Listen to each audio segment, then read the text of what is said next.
Last Shabbos, we read the Parsha of Tsitsis, the section in the Torah which is concerned with Tsitsis. Interesting is that there are a few controversies about this mitzvah of Tsitsis. Of course, the section dealing with Tsitsis, emphasizes that mitzvah Tsitsis is a double concept, a twofold principle, commandment. Tsitsis consists of Techeiles and Lavan. There is a controversy between Rebbe and the Rabbanan. It's the first controversy about whether Techeiles and Lavan are interdependent. One cannot fulfill the mitzvah unless he has both colors inserted in the tzitzit, in his garment, namely the Lavan and the Techeiles, or there are two mitzvahs completely separated from each other, and even a person who has no Techeiles, as a matter of fact, we don't have Techeiles, he can discharge his duty pertaining to mitzvah tzitzis by having the tzitzit made exclusively of Lavan. It is known, this controversy is known under Techeiles Ma'akev is Lavan, or in Techeiles Ma'akev is Lavan. Rebbe and Rachel disagreed. It's according to Rebbe, who thinks that Tsitsis and the Lavan and Techeiles, the white part and the blue part in Tsitsis, are interdependent, they cannot be separated. According to him, we wouldn't have to wear Tsitsis, because we don't have Techeiles.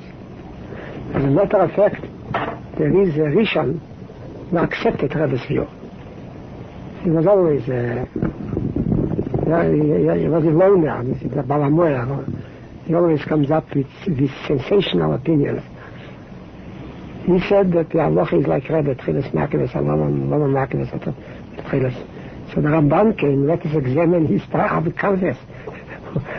According to him, there's no need to wear an Arab canvas, because we are not fulfilling the mitzvah anyway, because the Techeiles is missing. You're not allowed to wear an Arab canvas. Yes, sure, you're right, sure.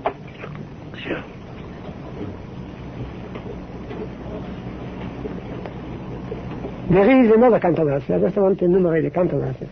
There is another controversy about Techeiles. What kind of a color is it? Rashi and the Rambam disagreed about it. Both say that Techeiles resembles the color of the sky, of the firmament. The question is, what sky? The morning, the midday sky, or the evening sky, when the sky begins to darken at eventide? Rashi says, no one paid attention to Rashi. Rashi says that Techeiles represents the evening sky, or rather when the sky begins to darken at eventide. According to Rashi, it means the color of Techeiles is very dark. It borders almost on the black. The Rambam disagrees with Rashi.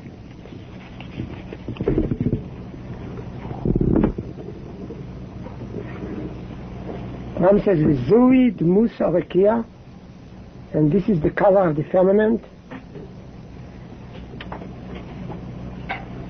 Aniris La'ayin B'Teorish Orekia, and this is the color of the firmament seen in a blue sky under the sun when the sun is shining.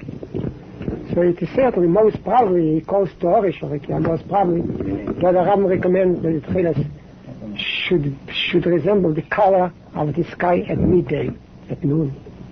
It's different, it's a light blue. As a matter of fact, the Chachmei Kabbalah have developed new concepts.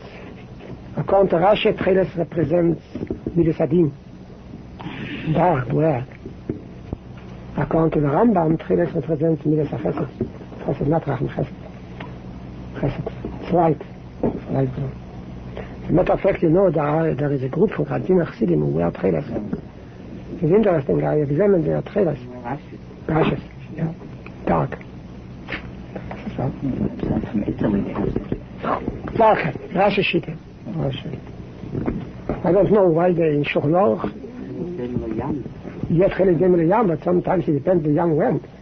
In late afternoon or at noontime. They have some sort of some sort of a bar. Yeah, but Rashi is before Chumash. Rashi is a Chumash. Ki Rekia Amashchir, like the sky which darkens, begins to darken. Meis Erev, the even time. This is have two controversies. We have a third controversy. Namely, what is the ratio between Techeiles and Lavan? There are three opinions. The Rambam's opinion is that the ratio is 1:7. It means 1 chut out of 8. It means that the Psil Techeiles is died, half of it is died, the other half remains Lavan. Because actually we speak about Tsitsis having 8 chutim. It's not correct. 4. We fold them, so we get a 4. And according to the Rambam, it's a half of a chut, half of the thread, which means 1:7. According to the Ravet, it is 2:6. And according to the Baba Tesis and Rashi, it is 4 and 4. It's 4 and 4 equal.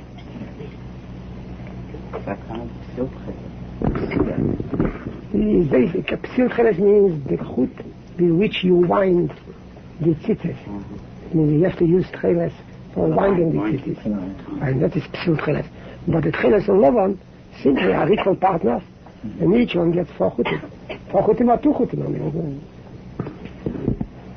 Now there's another problem. How do you obtain the color? The dye, blue dye for Tsitsis. Is any dye, blue dye, good, or it's a special dye which you? So we Jews know. I remember as a child I knew about it. That there is a fish which once in 7 years, once in 70 years, climbs up on land, and when you catch him in time, you take his blood and you make a dye out of the blood. Yeah. The question is why chalozim? I mean, the translation of the word chalozim, is it a special halacha in Moshe Sinai that the dye for the Tsitsis, for the Techeiles and the Tsitsis must be obtained from the chalozim? We don't have such a halacha. So why chalozim? Interesting, no one has asked this question. The first one who came with this problem, he just doesn't ask. He gives the answer without asking, raising the question. Was the Rambam. And the Rambam developed a new theory. The Rambam says, and Chazal have very much discriminated between Techeiles, genuine Techeiles, which is obtained from the blood of the chalozim, and Techeiles, which is obtained from a plant called Kolayun. And that's why, and Techeiles and chalozim was very expensive. Very expensive. And Techeiles and Kolayun, some plant, it was quite reasonable. So Chazal, Ani Adi Shem Lekechem, Shatzis Chanat Mitzrayim, so Rashi quotes the Gemara. I mean, I am the God who will punish a person who misrepresents and sells Kolayun as genuine Techeiles. Because the difference in price was enormous. It was enormous in difference in price. Matter of fact, poor people couldn't afford Techeiles in Tsitsis. Yeah, the question is what is the quality of the genuine Techeiles? As far as color is concerned, there's no difference between the blue obtained from a plant or the blue obtained from the blood of the chalozim. Is the Rambam interesting? The Rambam writes, Techeiles amura b'teira b'chol mokim והצמר הצבוע בכסוך שבכחל וזוהי דמוס הרקיע נרס לעין בתוארש הרקיע והתחילס האמורה בציציס צורך שתהיה צביעו ידוע שימדס ביופשו ולא תשתנה בכל שלי מצווה בעיס הצביעו שבו שהוא כאין הרקיע פוסל לציציס. In English is the blue thread wherever it is mentioned in the Torah is wool dyed azul, the color of the firmament seen in a blue sky when the sun is shining. The blue thread mentioned in connection with cities must be dyed with a special dye which retains its luster without change. without change. Wool that has not been dyed in this dye is unfit for the use as the thread for Tsitsis. So what Techeiles requires in Tsitsis means a color which will not fade. The blood of Chalozim apparently had that quality. The dye obtained from the Chalozim did not fade, did not lose its luster. No matter how long you wore the Tsitsis, the Techeiles retained its beauty around. One calls it beauty. It's beauty. The same as the new thread. The permanence of color. According to the Ram, you don't need Chalozim. You can develop chemical with such a dye. I don't know whether do we have such dyes now. No, it's when the sun used to say. First dye, yeah. Well, they oxidize. They oxidize in the sun. Will also oxidize in the sun. Rabbi says. I don't know. I'm just reading the Rambam. But what is Of course, oxidation must take place. Eventually. Yeah. But this is the Rambam Shitte. As Chalozim stands, as a metaphor for a permanent dye. This is the Rambam Shitte. And interesting is that the Rambam applies it only to Tsitsis. For instance, Techeiles and B'tikuna doesn't require it. Just the color determines the quality.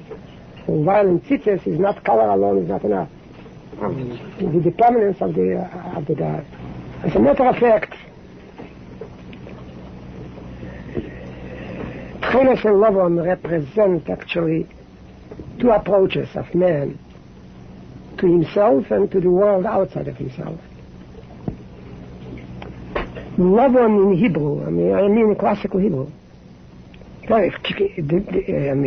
signifies first white, the color, but it also signifies clarity or distinctiveness and openness. Lavan denotes rationality, simplicity, and truthfulness which is obvious to everybody. Something which is fundamentally, which constitutes an elementary truth is Lavan. For instance, I'll give you an example.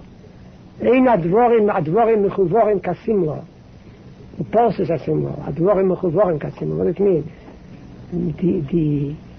The statement is as clear as the dress, as the garment, as the skirt. It means a white skirt, which used to be very white. If you say something is self-evident, it's obvious, it doesn't require an explanation, and it's rational, you say advorim mechuvorim kasimlo. Chazal interpret the parsha in Kiseitzei, who process asimlo, and in process asimlo.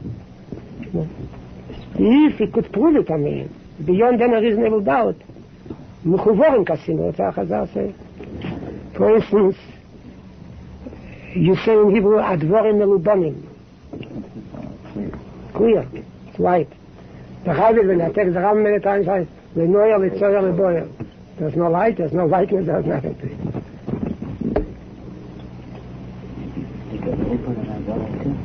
Huh? Libel for different reasons than white heat. When it gets very hot, so the heat is white heat. Yeah. This is because of the color, of the appearance of the heat. If we say in Hebrew Lavan, we mean to express our acceptance of the word and our certitude that the judgment is correct and self-evident beyond and outside any reasonable doubt. Techeiles is just the opposite. Techeiles, the way our rabbis interpret it, Techeiles deime l'yam, yam deime l'rokia, rokia deime l'kisa kovet. What did they have in mind when they formulated that? What did they have in mind? What did they have in mind? Techeiles resembles the firmament, the sky, the blue sky. The blue sky resembles the sea, the blue sea. The sea resembles the sky, and the sky resembles the celestial throne. What did he mean by? What did he want to do? White, distance, the inapproachability. Something which is beyond my reach, my touch. Something which is outside and beyond my control. The Rokia is blue because it's very distant. That's how Chazal understood it. Very distant. I can never reach it. The sea is blue because it's very vast. It's vast. It's big. It's also endless. I can tell you from my own experience, I experience infinity, endlessness, boundlessness when I watch two things: the sea and the sky. Of course, the sky is more typical, more expressive. You observe the sky and the constellations of the stars, the billions of stars. I mean, in terms of astronomical distances, you simply, your head begins to, one gets dizzy. And this is Techeiles. And of course, the throne of God is above the world, beyond the universe. This is Techeiles. Whatever we cannot reach, whatever we cannot, is outside of our control, whatever you don't understand, whatever suggests mystery to us, is considered by Chazal, the rabbis. The Techeiles represents the mystery in the world. As a matter of fact, the Jewish approach to the world has always been not a uniform one. It has always been an antithetic, ambivalent one. Because the world itself, reality, is surrounding us, and we ourselves display, what shall I say, two streaks. In the world, for instance, one streak in the world is one of rationality. It is a world well organized, which follows the principle of cause and effect. There are no jumps in the world. There are no leaps in this world. And the human mind can grasp the world, can understand it, the human mind. For instance, I mean, if man could place, if science could place a man on the moon and the exact spot which they figured out before, for mathematical calculations, for computer, it doesn't matter. It doesn't matter. So you see that there is a streak of rationality to the world. On the other hand, the Jew, the world is rational, it lends itself to understanding and to interpretation in precise scientific terms. This on the one hand. On the other hand, the world is sometimes very perplexing. The world and man as well. Man is also a rational being. You deal with him, I mean, he's rational. Not only rational, he's good, he's generous, he's understanding. But man sometimes presents a different, just opposite picture. He becomes irrational, he becomes perplexed. And people don't understand him. The whole world is like that. I always say, it's very strange. Science has made tremendous progress. It's fantastic progress in the field of inorganic matter. Physics, chemistry, inorganic matter. I mean, the whole technology is based upon our understanding of the behavior of inorganic matter. As far as organic matter is concerned, science is very much behind. And all the scholars in the world, it's strange, all the scholars in the world, they placed the man on the moon. And with such precision, I mean, just a few seconds, just an error of a few minutes, and the spot is within several inches. Yes, are very helpless with regard to certain illnesses, certain degenerative diseases. Very helpless. The people who sent up a man to the moon, circling around the moon, and landing on the moon, and taking over the parting of the moon, do nothing. Cannot do anything. There is one cell goes berserk, and begins to develop not in accordance with the requirement of the organism. In science there is a mystery. There is a mystery, and the mystery of life for a long time. People, it's not just on our threshold solution on the mystery of life. So it takes us a long time. So apparently the same world, which is so generous in giving us information about itself, as far as inorganic matter is concerned, is very stingy, almost a miser nature, and refuses, to yield any information about our own lives. Also. As a matter of fact, in our private lives, we have also, the experience of Lavan and the experience of Techeiles. There is not a single man in the world who did not live through or did not experience the rationality of the universe. And there is not a single person who did not experience or was not confronted with the mystery and the puzzle of the universe. And this is exactly what Techeiles was. And beautiful is what Rebbe says. Miakrim says they are interdependent. So not a single person can say, I've always been happy, I've always been successful, my ambitions all came true. I've never been defeated. Some fool can say it. And American people had the legend, the myth. They've never been defeated. They were always emerged victorious on war. So Vietnam came and convinced them. In the American myth, people who came later, America in the 50s, 60s, don't know. But I remember when I came to America in the 30s. So what I couldn't understand, it was so self-confident. It was sometimes ridiculous. We couldn't lose a war. I remember my children used to go to school. We used to discuss politics and mistakes made by the president or by the State Department. So I remember Chaim used to bang on the table, we never lost a war, we'll never lose a war. They did not see this trick of Techeiles. And what happened? The great, powerful United States has lost a war in Vietnam against the primitive people. We are losing the war now against communism.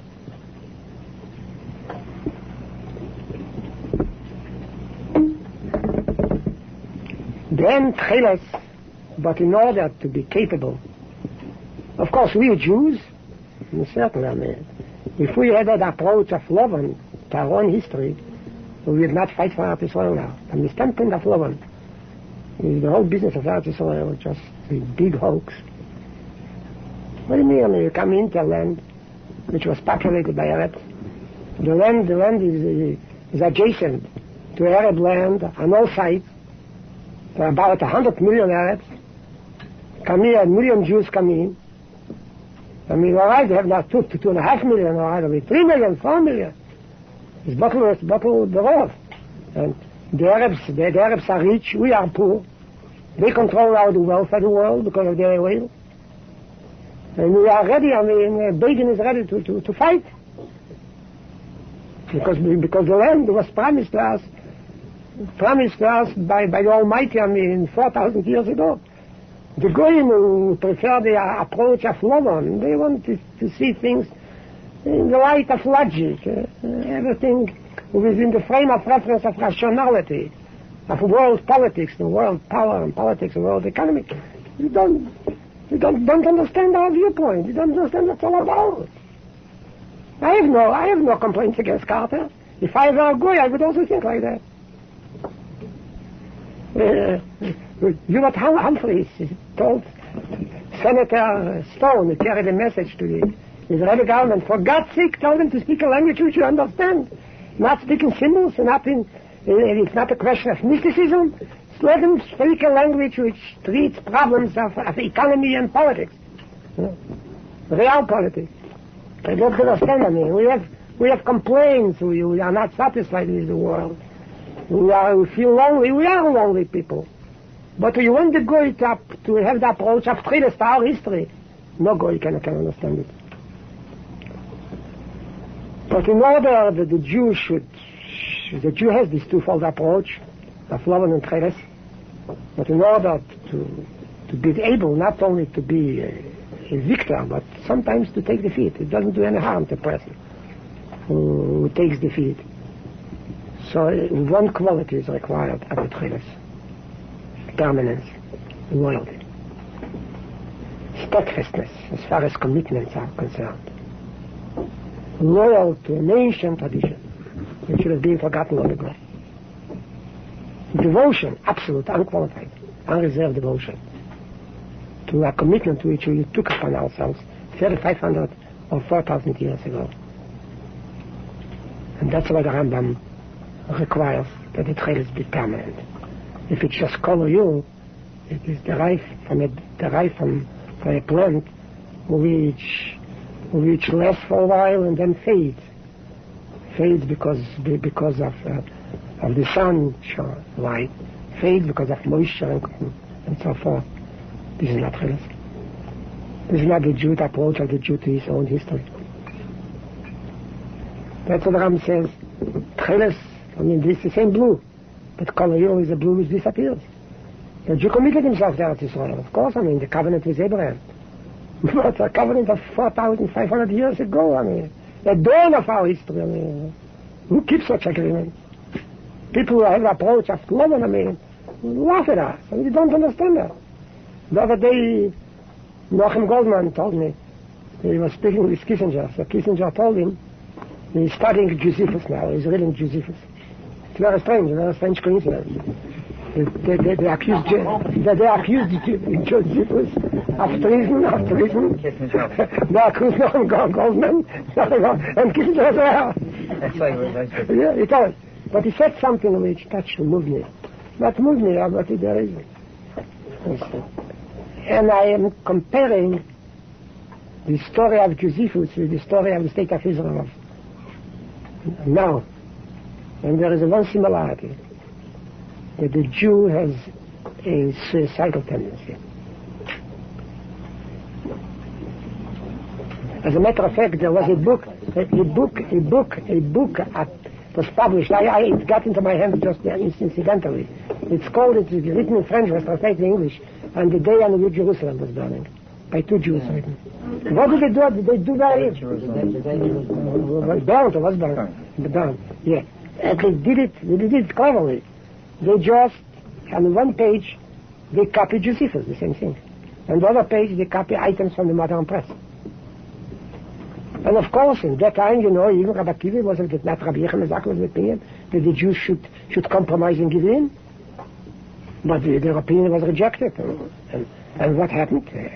Catastrophe, disaster struck. But of course, this phrase, suicidal tendency, will be rejected by us. But the Jew has a certain tendency which the rest of the world does not understand. And this is Techeiles. Our history is a mystery to ourselves. But there is tremendous devotion, tremendous commitment. As a matter of fact, I'll tell you frankly, I admire now the American Jews. When the Holocaust took place, American Jewry did not react properly. We could have saved many. Of course, Roosevelt was no good, and the State Department was anti-Semitic with Secretary Cordell Hull. But we did not exert any pressure. Not at all. When I say Chatossi, not only with regard to the American Jewry, with regard to myself. Somebody suggested to me, and he's right, that in the Al-Chet, Yom Kippur, a new Al-Chet should be included. Al-Chet shechatonu ba'achenu be'Europe, b'shor she'ischalenu eleinu v'lei shamalu. It is true, but American Jews react differently now. There is more courage. He's not a frightened immigrant anymore. He's an American. There's more courage, there's more chutzpah.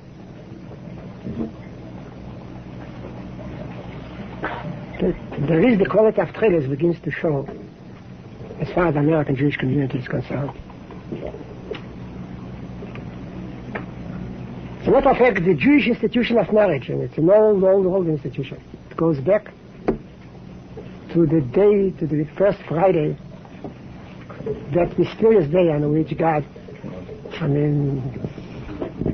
introduced Eve to Adam, and this is the community, and the marriage community was established in the following words: "Okin Yosef is Simei v'Soliv, Soli Simei, v'Dovak b'Ishtei v'Hoy leBasar Echad."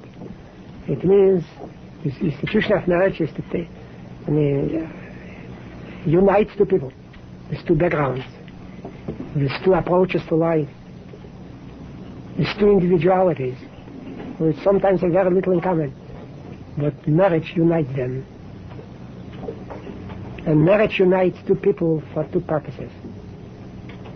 To see the world through the prism of Lavan, and also to be capable of meeting the world, or confronting the world, when it acts funny. And the world becomes mystery, mysterium tremendum, a frightening mystery. And the world becomes puzzling and perplexing. And sometimes, so the husband and wife are united to confront it. And particularly in modern life, we have to confront both the Lavan experience and the Techeiles experience. And for that ability, one thing is necessary: a sense of loyalty. And it's a pleasure for me to be here and to participate in your Simcha, and the Simcha of Rabbi Holzer and Mrs. Holzer, and Simcha of his Mechuten. First time I had the pleasure to meet. And with Rabbi Holzer, the relationship, and Talmud, friend. You see, I know I relax with him. I have sincere friendship. There are people who are my friends, and I am their friend, but I can't relax with them. I get tense when they walk off and they're walking. Apparently there's something missing in our friendship, in our relationship. And he comes here. No, I think it's true. He comes in, somehow I feel at home with him. And I had the privilege to teach two of his children. Particularly the younger, you are the older or the younger, I don't know. David, my relationship with David can be expressed in the following sentence. He is my pupil and also my pal. Really, we joke together. Because in classroom, I become young. When I enter the classroom, I think the youth returns to me. The other day, I visited the doctor and he examined me. So finally he asked me, what's your age? I told him, doctor, depends where. In your office, 120. In my classroom, 20. I like young boys and I become one of the gang, one of the band. This is the only way how to teach, and a teacher who does not lose years in the classroom and does not become one of his class cannot teach successfully. You teach pals, friends. You don't teach anything to anyone who is below you. And so I have some relationship to your Simcha. So you permit me to share your Simcha and to be involved in it, and to wish you all the luck in the world. Take care of the husband and the